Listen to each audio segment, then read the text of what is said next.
तो कहानी की शुरुआत होती है सुबह के 6 बजे। पुलिस एडी मिलर के घर पे जबरदस्ती घुस जाती है। एडी घबरा जाता है और कहता है कि आपको जरूर कोई गलत फहमी हुई होगी, आप किसी के घर में नहीं आ सकते। तो ऑफिसर लोग इन्हें सर्च वारंट दिखाकर कहते हैं हम सही घर में आए हैं, आपका बेटा जिमी कहाँ है। अब लोग आगे बढ़कर खुद ही जिमी के रूम में चले जाते हैं और जिमी से कहते हैं जिमी सुबह के 6:15 बजे हम तुम्हें मर्डर के इल्जाम में गिरफ्तार कर रहे हैं। वो जिमी से कहते हैं कि अगर तुम्हारे पास कोई भी नोकीली चीज या हथियार है तो वो तुम हमारे हवाले कर दो। जिमी बेड से उठ जाता है, उसकी पैंट इस टाइम गीली थी, इसीलिए लोग ने कहा क्या मैं तुम्हारे डैड को बुलाऊं। उसके डैड जिमी की पैंट चेंज करवाते हैं, जबकि पुलिस वाले अब पूरे घर की तोड़फोड़ करते हुए वहां से सबूत इकट्ठे करने लग जाते हैं। ऑफिसर मिशा मिलर फैमिली को बताती है कि हमने आपके बेटे को मर्डर के इल्जाम में गिरफ्तार किया है। इधर जिमी पुलिस की गाड़ी में डैड डैड चिल्लाता रह गया। अब पुलिस स्टेशन जाकर उन्हें सार्जेंट से मिलवाया जाता है।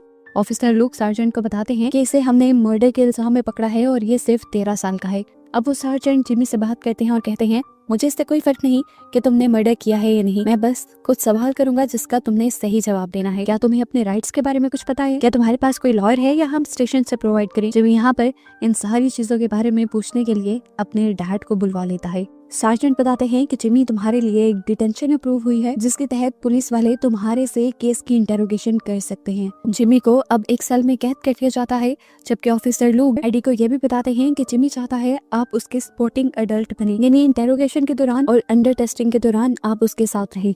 इसके बाद एक डॉक्टर जिमी के पास आती है और उससे कुछ सवाल करती है, जैसा कि उससे पूछते हैं कि तुम्हें पता है कि गिरफ्तार होने का क्या मतलब है। जिमी आंसर करता है हाँ, इनको लगता है कि मैंने एक मर्डर किया है। वो अगले सवाल करती है तुम्हें लॉयर की जरूरत क्यों पड़ सकती है? तो जिमी बताता है ताकि मैं प्रेशर में आकर कोई गलत जवाब न दूं। इस तरह के सवाल करके वो जिमी की मेंटल कंडीशन का अंदाजा लगा रही थी और बाहर जाकर वो ऑफिसर को बताती है कि बच्चा मेंटली बिल्कुल स्टेबल है। उसके चले जाने के बाद जिमी अपने डैड से कहता है डैड मैंने कुछ नहीं किया, क्या आपको तो मेरे पे बिलीव है ना? उसके डैड इमोशनल हो जाते हैं और कहते हैं जिमी मुझे तुम पे अपने से ज्यादा भरोसा है। उसके बाद ऑफिसर लोग एक लॉयर अरेंज करके लाते हैं जो पहले जिमी के डैड और फैमिली से मिलते हैं और फिर ऑफिसर से जिमी की केस के बारे में डिटेल्स लेना शुरू करते हैं। जिमी के प्रोटोकॉल्स के बारे में पूछते हैं कि जैसा कि जिमी को उन्होंने टॉर्चर तो नहीं किया, जिमी को खाना दिया या नहीं। इसके बाद जिमी को बुलाया जाता है, उसकी पिक्चर्स ली जाती हैं, जिमी अपने लॉयर से मिलता है और उसके बाद उसका मेडिकल टेस्ट किया जाता है जिसमें उसका डीएनए चेक किया जाता है, उसके फिंगरप्रिंट्स चेक किए जाते हैं और ब्लड टेस्ट लिया जाता है।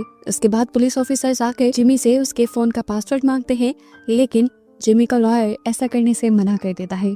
जिसके बाद पुलिस ऑफिसर्स जिमी को उसके सारे कपड़े उतारने को कहते हैं। ये सुनकर एडी यानी जिमी के डैड गुस्से में आ गए, तो लॉयर ने समझाया कि ये प्रोटोकॉल है, हम पुलिस ऑफिसर्स को इसके लिए मना नहीं कर सकते। बाकी सभी लोग अब मुंह उधर कर लेते हैं, जबकि जिमी के डैड के सामने ही पुलिस वाले जिमी के कपड़े उतार कर उसकी पूरी बॉडी को चेक करते हैं, क्या उस पे किसी किस्म के टॉर्चर या खरोच वगैरह के निशान तो नहीं। अपने बेटे के इस तरह के फिजिकल ट्रायल से एडी बिल्कुल टूट चुका था। इसके बाद पुलिस ऑफिसर्स ये वाले कपड़े भी अपने साथ ले गए थे और जिमी को पहनने के लिए दूसरे कपड़े दे दिए गए थे। इसके बाद लॉयर जिमी को बताते हैं कि उन्हें पुलिस इंटेरोगेशन के दौरान सब कुछ हैंडल कैसे करना है। वो कहता है कि तुमने मोस्टली सवालों में नो कमेंट कहना है, लेकिन हर सवाल में भी तुम ऐसा नहीं कह सकते वरना तुम फंस जाओगे। जिन सवालों के जवाब आसान हो वो तुम दे सकते हो, लेकिन जो सवाल तुम्हारे केस के मुतालिक हो उन पे नो कमेंट कह देना। इस टाइम पे मैं और तुम्हारे डैड तुम्हारे साथ होंगे तुम्हें डिफेंड करने के लिए, तुम पे कोई भी प्रेशर नहीं बनाएगा। इंटेरोगेशन का सिलसिला शुरू हो जाता है। पहला सवाल उससे किया जाता है कल रात तुम कहाँ थे, क्या कर रहे थे? जिमी नो कमेंट कह देता है। ऑफिसर लोग बताते हैं कि हमने तुम्हारी स्कूल से रिपोर्ट भी मंगवाई, तुम्हारी एजुकेशनल प्रोग्रेस काफी अच्छी है, लेकिन तुम्हारा बिहेवियर काफी दिनों से बुरा है, क्या मुझे बता सकते हो क्यों? वो जवाब देता है पता नहीं। अब ऑफिसर लोग उससे उसके दोस्तों के नाम पूछते हैं, लेकिन जिमी कहता है नो कमेंट। ऑफिसर कहते हैं तुम हमें बता सकते हो, उनको इससे कोई मसला नहीं होगा, पर जिमी जवाब देता है जो आपने मेरे साथ किया उसके बाद तो मैं बिल्कुल भी नहीं बताऊंगा। अब ऑफिसर्स उसके सामने कुछ अडल्ट कंटेंट की पिक्चर्स रखते हैं जो उसके इंस्टाग्राम हैंडल पे थी और उस पे बहुत सारे लाइक्स और कमेंट्स पे आए थे। ऑफिसर्स पूछते हैं जिमी ये सब क्या है, क्या तुम्हें इस तरह की लड़कियों को देखकर अट्रैक्शन फील होती है? जिमी हाँ में जवाब देता है। तो ऑफिसर दूसरा सवाल करते हैं कि तुम्हें ऐसी ही कोई दोस्त चाहिए? जिस पर जिमी जवाब देता है नहीं, ये सब मुझसे काफी बड़ी हैं। इसके बाद जिमी को उसके इंस्टाग्राम हैंडल से मिली उसके दोस्तों की पिक्चर्स दिखाई जाती हैं और इस टाइम जिमी इनके नाम भी बता देता है। लोग पूछता है कि तुम लोग एंटरटेनमेंट के लिए क्या करते हो? तो जिमी कह देता है कि हम बाहर घूमने फिरने जाते हैं और गेम्स खेलते हैं। ऑफिसर पूछते हैं कल रात पे क्या तुम उन्हीं के साथ खेल रहे थे? जिमी नो कमेंट कह देता है। फिर जिमी को बताया जाता है कि किस तरह पुलिस को उसके ऊपर मर्डर का शक हुआ था। कल रात मर्डर साइट पे उसके कपड़े तो नहीं मिले थे, लेकिन वहाँ पर उसके महंगे जूते मिल गए थे जिन पे अभी भी खून के निशान थे। जिमी ने अपने कपड़ों को तो जला दिया था, लेकिन वो अपने महंगे जूतों को ना जला पाया, जिससे उसे काफी अटैचमेंट थी और वही जूते उसे फंसा गए। खैर ये लोग दोबारा पॉइंट पे आते हैं। ऑफिसर मिशा उससे पूछते हैं क्या तुम केटी नाम की किसी लड़की को जानते हो? वो कह देता है हाँ, और खुद ही से एक सवाल कर देता है कि क्या इसका मर्डर हुआ है? और ऑफिसर लोग फौरन उसकी बात पकड़ लेते हैं, यानी तुम जानते हो कि रात क्या हुआ है। जिमी ने ये एक कमेंट किया था और अपने ही खिलाफ कर लिया था। अब एडी से पूछा जाता है कि कल रात आप कहाँ थे? तो एडी बताता है कि मैं पूरी रात ड्यूटी पे था और सुबह जब लौटा तो आप लोग फौरन आ गए। अब जिमी से डायरेक्ट सवाल होता है क्या तुमने केटी को मारा है? तो जिमी कहता है मैंने नहीं मारा, किसी और ने मारा होगा, आप मुझे गलत समझ रहे हैं। अब जिमी को बताया जाता है कि केटी को 7 मर्तबा एक नाइफ से स्टैब करके मारा गया है। क्या सबके पीछे तुम्हारा हाथ है? अब जिमी को कुछ पिक्चर्स दिखाई जाती हैं जो सीसीटीवी फुटेज से ली गई थी। इसमें साफ नजर आ रहा था कि जिमी उस लड़की का पीछा कर रहा है। वो पूछते हैं कि तुम उसका पीछा क्यों कर रहे थे, लेकिन जिमी इनकार कर देता है कि मैं नहीं हूँ। तब उसके सामने सीसीटीवी फुटेज खोलकर दिखाई जाती है, जिसमें साफ साफ नजर आ रहा था कि किस तरह पहले उस लड़की ने जिमी को धक्का दिया, जिमी को गुस्सा आया और फिर उसने उस लड़की को पकड़कर स्टैब कर करके मार डाला। ये सब देखकर जिमी रोने लग गया और एडी हैरान रह गया ये देखकर कि उसका बेटा इतना घिनौना काम भी कर सकता है। ऑफिसर ल्यूक उससे कहते हैं देखो जिमी, सब कुछ साफ है, हमारे पास सबूत पक्के हैं कि तुमने ही उस लड़की का मर्डर किया है। क्या तुम उस लड़की की मॉम से माफी मांगना चाहोगे? जिमी उसकी बात का कोई भी जवाब नहीं देता और ये इंटरोगेशन यहीं पर खत्म हो जाती है। कमरे में एडी और जिमी ही रह गए थे। जिमी अपने डैड से कहता है मैंने ये नहीं किया डैड, लेकिन एडी सब कुछ देख चुका था। फिर भी उसने जिमी को गले लगा लिया और ये कहा कि ये सब तुमने क्या कर दिया। यहाँ हम देखते हैं कि ऑफिसर लियो अब स्कूल में आ जाते हैं इंटरोगेशन के लिए। उससे पहले वो अपने बेटे को मैसेज करते हैं क्योंकि उनका बेटा भी सेम ही स्कूल में पढ़ता था। यहाँ पर सबसे पहले वो केटी के दोस्त से इन्वेस्टिगेशन शुरू करते हैं, लेकिन केटी की दोस्त उनसे बहुत ज्यादा बदतमीजी करती है और उनको किसी भी बात का ठीक जवाब नहीं देती। थोड़ी देर में यहाँ पर असेंबली का टाइम हो जाता है। केटी की एक दोस्त जिमी के दोस्त को पकड़कर पीटने लग जाती है और कहती है कि तुम ही हो जिसने मेरी दोस्त को मारा है, तुम बहुत बुरे हो। उनकी ये लड़ाई आकर टीचर्स रुकवाते हैं और जिस लड़के को मार पड़ी थी एक लड़का उसी को आकर बुली कर जाता है कि लड़की से मार खा ली तुमने, और इस तरह सारे ही उसके ऊपर हंसने लग जाते हैं। ऑफिसर ल्यूक को यहाँ का एनवायरनमेंट देखकर काफी अजीब फील होता है। अब ल्यूक इस लड़के से जिसका नाम राइन है इन्वेस्टिगेशन शुरू करता है और उसे बता देता है कि मैं तुमसे मर्डर के बारे में इन्वेस्टिगेशन करना चाहता हूँ। तब ल्यूक जिमी के बारे में क्वेश्चन करता है कि कल जिमी का मूड कैसा था। वो बताता है कि नॉर्मल ही था। अब सेकंड सवाल उससे किया जाता है क्या तुम उस वेपन के बारे में जानते हो जिससे जिमी ने वो मर्डर किया। ये सवाल सुनकर वो थोड़ा घबरा गया और यहाँ से जाने लगा।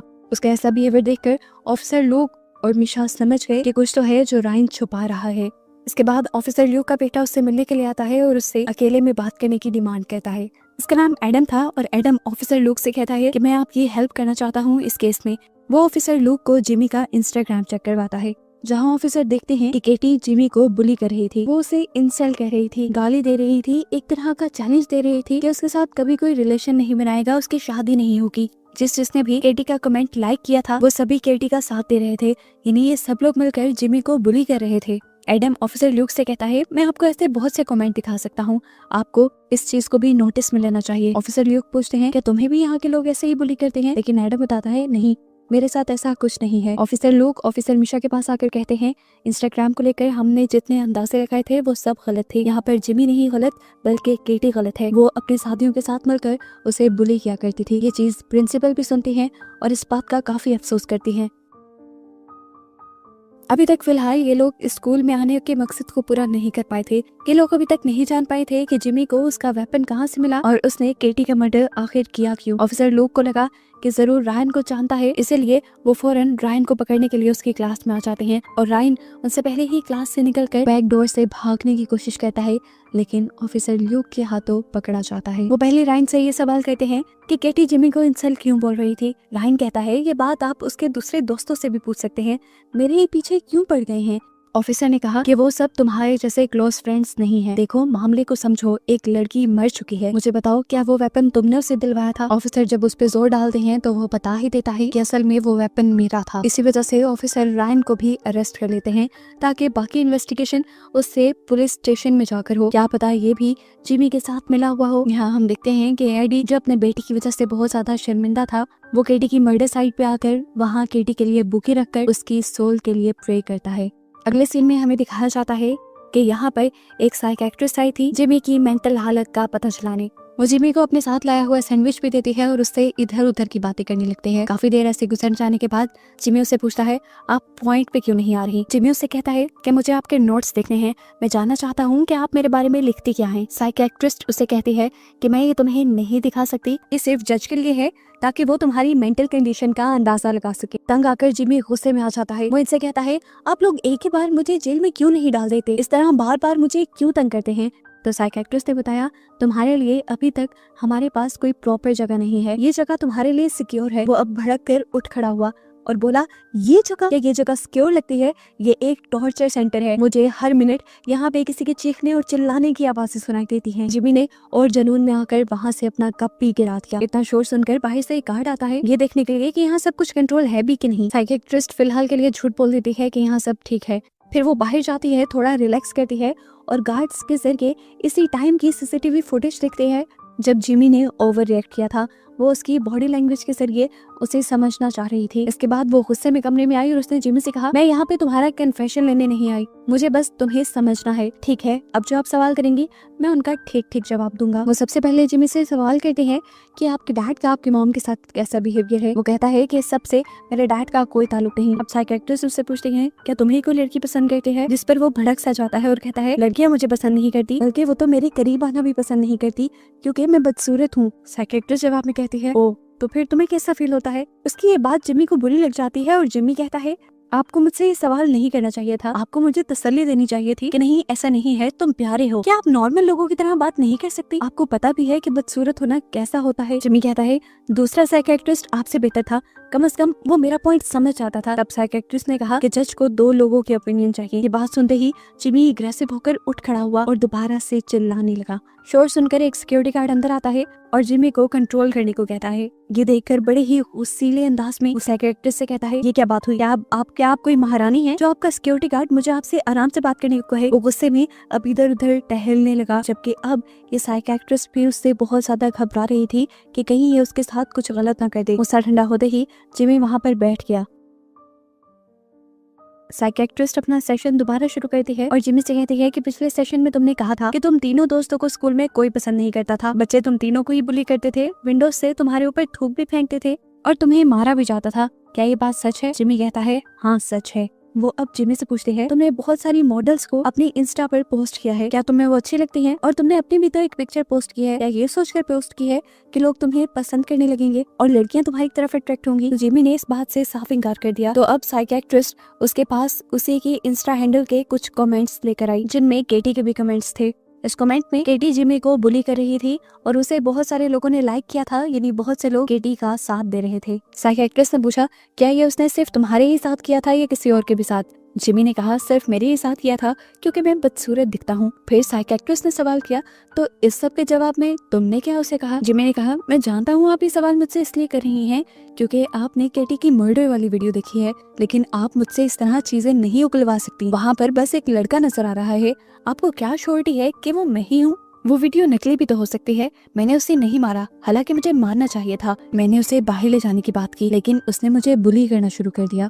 मैं चाहता तो उस रात कुछ भी कर सकता था लेकिन मैंने उसे छोड़ दिया। सारी बातें सुनने के बाद वो साइकियाट्रिस्ट सिर्फ जिमी को इतनी ही सलाह देकर जाती है कि जिमी इसके बाद तुम्हें कोई भी मेंटल हेल्थ सर्विस मिले तुम उसे जरूर ज्वाइन करना। जाने से पहले वो साइकियाट्रिस्ट से पूछता है आपका मेरे बारे में क्या ख्याल है, मैं आपको कैसा लगता हूँ, मैं आपको पसंद हूँ ना, बताएं मुझे। अच्छा चलिए मुझे ये बताएं कि आप ये सारी बातें किसी और को बताएंगी? बिल्कुल मत बताना। वो अब एग्रेसिव हो चुका था, इसलिए सिक्योरिटी गार्ड उसे खींचकर उसके रूम तक ले जाने लगे और जाते जाते उसने चीख कर कहा कि मेरे डैड को बता दीजिएगा मैं यहाँ पर बिल्कुल ठीक हूँ। जाने के बाद साइकियाट्रिस्ट सोचती है कितना अजीब लड़का है ये, इसे बिल्कुल भी अफसोस नहीं कि इसने एक लड़की का मर्डर किया है। खैर अब सीन कट होता है और कहानी में लगभग 13 माह का वक्त गुजर चुका है। हमें जिमी की फैमिली को दिखाया जाता है जो अभी तक जिमी के किए के दुख से बाहर नहीं निकले। आज एडी का बर्थडे भी था लेकिन वो बिल्कुल भी खुश नहीं था।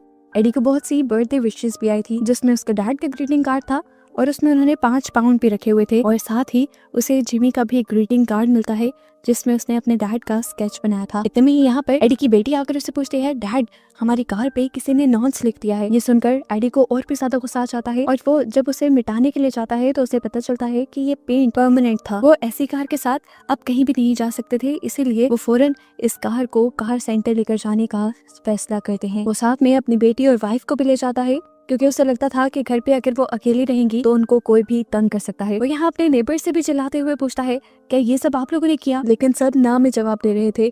अब यहाँ के नेबर्स भी उनके साथ अच्छा ट्रीट नहीं करते थे। इतने में ही यहाँ से दो साइकिल पे बच्चे गुजरते हैं जो एडी से कहते हैं, मजा आया ना नॉन्स? और एडी बहुत ज्यादा गुस्से में आ जाता है और समझ जाता है कि ये काम इन्हीं दोनों बच्चों का था। खैर ये लोग अब जाने के लिए तैयार ही थे तो एडी ने अपनी एक नेबर से कहा, क्या आप पीछे से हमारे घर को देख सकते हैं? बल्कि आपको ये ड्यूटी याद नहीं, आप सभी नेबर्स को कह दीजिएगा, आजकल यही तो आप लोगों का काम है, हमारे घर को देखना। एडी सारा ब्लू पेंट अपनी कार के ऊपर फेंक देता है। जब वो ये काम कर ही रहा था तो बाहर उसे वो दोनों लड़के भी मिल गए जिन्होंने उसकी कार पे नॉन्स लिखा था। वो सब कुछ छोड़ छाड़ कर उन लड़कों को पकड़ लेता है और उनसे पूछने लगता है, आखिर क्यों किया तुमने? लड़का घबरा गया और उसने कहा, सॉरी मैंने बस मजाक किया था। एडी ने कहा, क्या तुम्हारे लिए सब कुछ मजाक है? क्या हमारी फैमिली एक मजाक है? तुम्हारी एक हरकत ने हमारा पूरा दिन खराब कर दिया। वो हंसने ही वाला था लेकिन एडी ने थप्पड़ दिखाते हुए कहा, अगर तुम्हारे मुंह से जरा सी भी हंसी निकली तो मैं तुम्हारा वो हश्र करूंगा कि तुम्हें याद ना रहे। एडी जब उसे छोड़ता है तो वो लड़का वहाँ से भागने लगता है और एडी उसकी साइकिल भी उठाकर उसके पीछे फेंक देता है। अब जब वो अपनी कार के पास वापस आया तो यहाँ पे सिक्योरिटी गार्ड्स बोलने लगे थे क्योंकि पेंट करने की वजह से वो जगह काफी गंदी हो गई थी। सिक्योरिटी गार्ड कहता है, ये जगह कौन साफ करेगा? एडी उनके साथ भी बदतमीजी करता है और कहता है, मैं तुम्हें पैसे दे दूंगा, ये जगह साफ करवा लेना, और अगर जरा सा भी बोले तो तुम्हारा भी हशर अच्छा नहीं होगा। एडी का बिहेवियर ये शो कर रहा था कि किस तरह जिमी की एक गलती ने उसकी लाइफ को और मेंटल हेल्थ को बहुत ज्यादा इफेक्ट कर दिया था। अब वो छोटी छोटी बात पे हाइपर होता था। ये लोग जब कार में जाते हैं तो यहाँ इन्हें पुलिस स्टेशन से कॉल आती है और जिमी एडी को विश करना चाह रहा था। एडी से कहता है, मुझे अच्छा लगा तुमने कॉल की और तुम्हारा कार्ड भी मुझे पसंद आया। तुम बताओ वहाँ सब कुछ ठीक है? तुम्हारे साथ सबका बिहेवियर? जिमी बताता है, वहाँ सब कुछ ठीक है और जो खराब भी है उसकी भी टेंशन ना ले, मैं उसका अब आदी हो चुका हूँ। मैं सोच रहा हूँ कि अब मैं अपना कन्फेशन दे ही दूँ।